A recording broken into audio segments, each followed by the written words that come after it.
മോഡലിംഗിൽ നിന്നും കരിയർ ആരംഭിച്ചിട്ട് ഇന്ന് Indian cinema ലോകത്തിനടക്കം അഭിമാനമായ രീതിയിൽ വളർന്നു നിൽക്കുന്ന നടിയാണ് ഐശ്വര്യ റായ്. വിവാഹം കഴിഞ്ഞതോടുകൂടി ഐശ്വര്യ റായ് ബച്ചൻ എന്ന പേരിലേക്ക് മാറിയ നടി തൻ്റെ അഭിനയ ജീവിതത്തിൽ ഒരുപാട് മുന്നേറിയിട്ടുണ്ട്. കരിയറിൻ്റെ തുടക്കം മുതൽ വളരെ ഭാഗ്യം ചെയ്ത നടിയാണെന്ന് പറയാം. ആരാധകരടക്കം സ്നേഹത്തോടെ ആഷ് എന്ന് വിളിക്കുന്ന നടിക്ക് ചില ദുരനുഭവങ്ങളും നേരിടേണ്ടതായി വന്നിട്ടുണ്ട്. ബോളിവുഡ് സൂപ്പർ സ്റ്റാർ സൽമാൻ ഖാനുമായിട്ടുണ്ടായിരുന്ന പ്രണയത്തിൽ നിന്ന് വേർപിരിഞ്ഞതിന് ശേഷം വളരെ മോശമായ അനുഭവങ്ങളും നടിക്ക് നേരിടേണ്ടതായി വന്നിരുന്നു. എന്നാൽ അവിടെയും ഒരു ഫീനിക്സ് പക്ഷിയെപ്പോലെ ഉയർത്തെഴുന്നേറ്റ് പറക്കാൻ നടിക്ക് സാധിച്ചുവെന്ന് പറയാം. ഇപ്പോൾ അഭിഷേക് ബച്ചൻ്റെ ഭാര്യയായിട്ടും ആരാധ്യ ബച്ചൻ്റെ അമ്മയായിട്ടും കുടുംബജീവിതം ആസ്വദിക്കുകയാണ് നടി. എന്നാൽ മുൻപൊരു അഭിമുഖത്തിൽ തനിക്ക് അഭിമുഖീകരിക്കേണ്ടി വന്ന വൃത്തികെട്ട അനുഭവങ്ങളെപ്പറ്റി ഐശ്വര്യ പറഞ്ഞ കാര്യങ്ങൾ വൈറലാവുകയാണിപ്പോൾ. വീർ സര പോലെയുള്ള വലിയ ബാനറുള്ള സിനിമകളിൽ നിന്ന് പുറത്താക്കപ്പെട്ടതിനെപ്പറ്റി സംസാരിക്കുകയാണ് നടി. വീർ സാര എഴുതിയത് ഐശ്വര്യയ്ക്ക് വേണ്ടിയാണോ? അതുപോലെ ഷാരൂഖ് ഖാനൊപ്പം 5 സിനിമകൾ ചെയ്യാനിരുന്നെങ്കിലും അതെല്ലാം നഷ്ടപ്പെട്ടതിനെക്കുറിച്ചുമാണ് അവതാരക ആഷിനോട് ചോദിച്ചത്.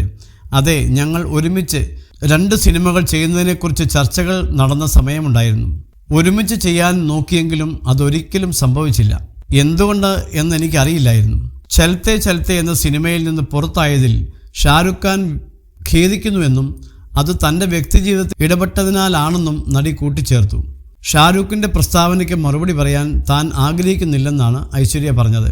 അത്തരത്തിൽ ബോളിവുഡിലൊരു രാഷ്ട്രീയം ഉണ്ടെന്നായിരുന്നു നടി അന്ന് പറഞ്ഞു വെച്ചത്.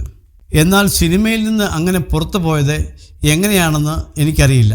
അതൊന്നും തൻ്റെ തീരുമാനമല്ലായിരുന്നു. ഇത്തരം കഠിനമായ തീരുമാനങ്ങൾ എന്നെ ആശയക്കുഴപ്പത്തിലാക്കുകയും വേദനിപ്പിക്കുകയും ചെയ്തിരുന്നു എന്നും ഐശ്വര്യ പറയുന്നു. അന്ന് ഐശ്വര്യയ്ക്ക് പകരം പ്രീതി സിന്ധയാണ് വീർ സാര എന്ന ചിത്രത്തിൽ നായികയായി അഭിനയിച്ചത്. അതുപോലെ ഐശ്വര്യയെ പുറത്താക്കിയതിന് ശേഷം ചൽത്തെ ചൽത്തെ എന്ന ചിത്രത്തിൽ ഷാരൂഖ് ഖാൻ്റെ നായികയായി റാണി മുഖർജി എത്തുകയും ചെയ്തു. ഇന്ന് ഐശ്വര്യ റായ് ബോളിവുഡിലെ ഏറ്റവും ശക്തിയായ സ്ത്രീയായിട്ടാണ് ആരാധകർ വാഴ്ത്തുന്നതെങ്കിലും അവഗണനകൾ നേരിടേണ്ടി വന്നൊരു കാലം നടിക്കുണ്ടായിരുന്നു. അഭിഷേക് ബച്ചനുമായിട്ടുള്ള വിവാഹം കഴിഞ്ഞതോടുകൂടിയാണ് ഐശ്വര്യ റായ് അഭിനയത്തിൽ നിന്നും നീണ്ട ഇടവേളകൾ എടുത്തത്. ഇടയ്ക്ക് അഭിനയത്തിലേക്ക് തിരിച്ചു വന്നെങ്കിലും വർഷങ്ങളുടെ ഗ്യാപ്പിലാണ് നടി അഭിനയിച്ചത്. ഏറ്റവും ഒടുവിൽ തമിഴിൽ മണിരത്നം സംവിധാനം ചെയ്ത പൊന്നിയൻ സെൽവനിലാണ് നടി അഭിനയിച്ചിരിക്കുന്നത്.